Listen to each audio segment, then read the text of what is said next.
Hi everyone, welcome back to the Football Tribe UG channel. Robert K. Sarkos is your usual suspect. Welcome back from a match day 5 of the Premier League, which climaxed with a 2-all draw between Manchester City and Arsenal, just as much as it had been the case earlier on between Brighton and Hove Albion up against Nottingham Forest. But very decent game, at least in the first half. We are having a very wonderful game in the first half. Manchester City starting on the front foot there until late on in the first half when referee Michael Oliver decided that the game was going to be all about him given his bad officiating. Why? Leandro Trossard, who did not help himself, was already on a yellow card for an earlier tackle when he was called for foul, and then he went on to kick away the ball, which Michael Oliver judged to be an attempt to delay a restart or a quick restart of the game. So he dishes out a second yellow card and subsequently a red card, and then off he goes. So the Belgian international was given his marching orders in almost a similar fashion as was Declan Rice against Brighton and Hove Albion in that 1-all draw before the international break. So maybe he should have stayed cool-headed and should have known better given what had happened to Declan Rice, a couple of weeks back. He should have known better. But then, the reason as to why I say that the referee Mike Oliver decided to make this game about him, who, by the way, it is reported that he has handed out a record 7 red cards to Arsenal, more than any other referee. I'm not sure even Mike Dean, who Arsenal fans were always up in arms about, managed that many in the history of the Premier League. But so the reason as to why I say he decided to make the game about himself is because of his inconsistency in this particular game. Earlier on, we had Jeremy Doku kick away a ball in delaying a restart for a free kick for the Arsenal. And I remember watching Arsenal players having their arms in hand, knowing too well that delaying a restart calls for a yellow card because they've been at the receiving end of a good number of yellow cards for similar behavior. So they were, literally in disbelief that he didn't dish out one. And then, minutes much later, he goes on to dish out a second booking to Leandro Trossard for what he deemed as an attempt to delay a restart by kicking away the ball. So sent him off. And, last season, of course, we did watch the same referee officiate this very game, often, argued that he's one of the best referees, if not the best, in the Premier League, alongside Anthony Taylor. Last season, he did not issue out a red card to Mateo Kovacic, who had 2 bad tackles against Martin Odegaard. So he gave one booking and the other he waved it off. And I remember, I think it was Howard Webb trying to defend that as saying that the referee didn't want to escalate the game or spoil the game and that kind of thing. That was, his explanation. What happened to today? Why couldn't he just, carry on like any other foul and have game restarted and not, spoil the good game that we are having? We are waiting to hear what Howard Webb will say about this particular one. But if his explanation last season does hold any ounce of water, then there's no explanation he is going to give Arsenal fans for this incident. Anyways, 2-2 it finished, but it needed a late equalizer from John Stones to make sure that Manchester City walked away with a point out of Etihad Stadium. Manchester City got into an early lead through the unstoppable Braut Erling Haaland, a bit of lapse in defending therefore between Gabriel Magalhaes and William Saliba, and the Norwegian got away from them and scored his 100th goal for Manchester City in 105 games, better than any other Man City player there has been, because Sergio Kun Aguero managed 100 goals, I think after about 150 games for the club.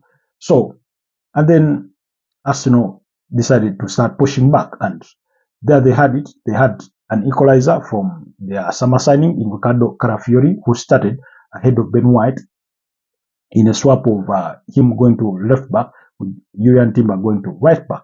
So Arsenal had a quick start of a free kick.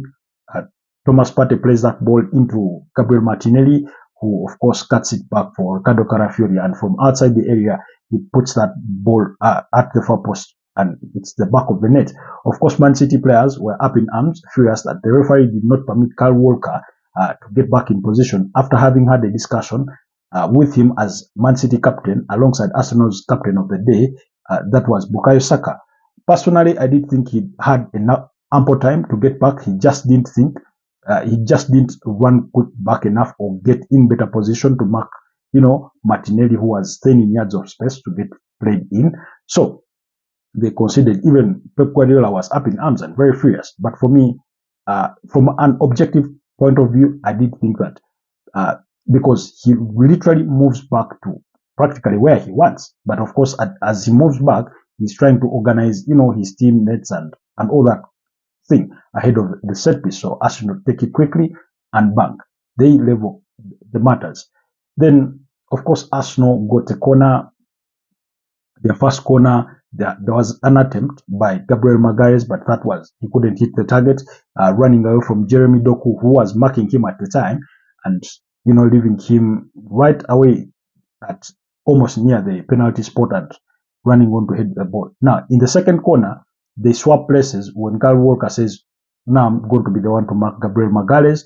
Jeremy Doku looks like you can't cut it, and he kept on tickling him, trying to tap him to make sure he's well aware of his presence and where he's well positioned. Bukayo Saka floats that ball in and again managed to escape away from Kyle Walker and hits that ball into the back of the net. Moments later, of course, then we get a Leandro Trossard red card at the tail end of the first half, and in the second half, Mikel Arteta made amends, withdrawing the captain of the day in Bukayo Saka and replaced him with Ben White. So that meant that he had 5 centre backs on the pitch, because he had Yurian Timber, Carafiori, Gabriel Magalhaes, William Saliba, and then Ben White. So 5 centre backs. These are naturally centre backs. Kinda got me thinking. I'm like, why? Reflecting on moments back when I was wondering why he signed Ricardo Carafiori, when everybody thought that Arsenal needed a striker, but if he needed to make any case for his signature, today was the day. Not only did he score on his first full debut, because while he has been coming off the bench, this is the game he started. So he sort of, the second half where they had to defend, to practically sit back and defend all night. Mikel Arteta then was justified for having signed another centre back before even thinking of getting a midfielder in the transfer market, and subsequently, of course, failing to get a striker in. So he sort of exonerated in that sense. And we also did see a similar occurrence in that 1-1 draw against Brighton and Hove Albion, when he practically had to, grind it out and defend. So in the second half, of course, it was one-way traffic. Manchester City dominated possession. They played most of their football in the Arsenal half, and of course, Arsenal had to rely on the definite hands of David Raya, who was once again immaculate, and then of course their defensive solidity. They just sat back practically and defended. Got 1-2, a few moments to go up front, but nothing came out of them, and they just defended deep. And they managed to hold Manchester City for the entirety of the second half, until late on in the game, when that concentration slipped away in a quick moment. Jack Grealish, of course, starts the quick corner, and then Mateo Kovacic is in yards of space, hits that ball, trying, attempting to hit the target. Ball is fumbled in the box there, and Johnston's second half substitute latches onto it and scores what turned out to be an equalizer that salvaged a point for Manchester City as they return to the summit of the Premier League table, because by the time we arrived into Super Sunday, Liverpool had leapfrogged them from the summit with a better goal difference. Not to mention, Chelsea are up in the mix. Maybe when we do get time, we shall have a discussion about Chelsea, who I think are starting to tick all the right boxes, because they were 3-0 winners earlier on Saturday, beating up against West Ham, who were horrible on the day, in my opinion. Nicholas Jackson bagging a brace in that particular one, while Cole Palmer was on target for the other. And then Manchester United doing themselves no favors when they were held to a goalless draw at Crystal Palace. That's at Selhurst Park. But perhaps that's something we'll have to digest in the course of the week. But it finished 2-2. I don't know. maybe Arsenal fans will let me know here. Were they disappointed or happy for the result? Personally, I got a mixed reaction about this. I was impressed by the way they defended, but then was disappointed in the manner in which they conceded. Maybe in the manner which they conceded, because there was a lapse of concentration, and then how late they did concede that goal. Either way, do let me know what your thoughts are on that particular game. But Michael Oliver, the pitch more, will have a lot of PR to do for themselves to try and, make their image look better, because it is not looking any good for their lack of consistency. And then in the second half, you had the Ruben Diaz, who was on a yellow card, running literally miles to go to confront the referee, something that is not allowed. For about a minute, you should have gotten a second booking for that particular one. Again, that didn't come. So really, it's not unjustified for Arsenal fans to feel that Michael Oliver is biased against them. Really, they do have valid points. Maybe one could argue otherwise against these Arsenal fans, but I feel they have valid points to make in terms of their shaping their arguments. So Pidgemal has a lot, so much more to do.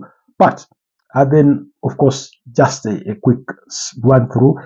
Like I mentioned, Manchester City are back to the summit of the table, and then Liverpool are in there in the mix, of course, with their 12 points. Liverpool comes second. Then Aston Villa in the mix there with similar number of points, 12. And then Arsenal come in fourth with their 11 points. They're still yet to lose a single fixture, but have had 2 draws, while Manchester City have won 4 out of 5, with this being their first draw. And then, like I said, at a later stage, we'll speak about Chelsea, who are gaining their momentum.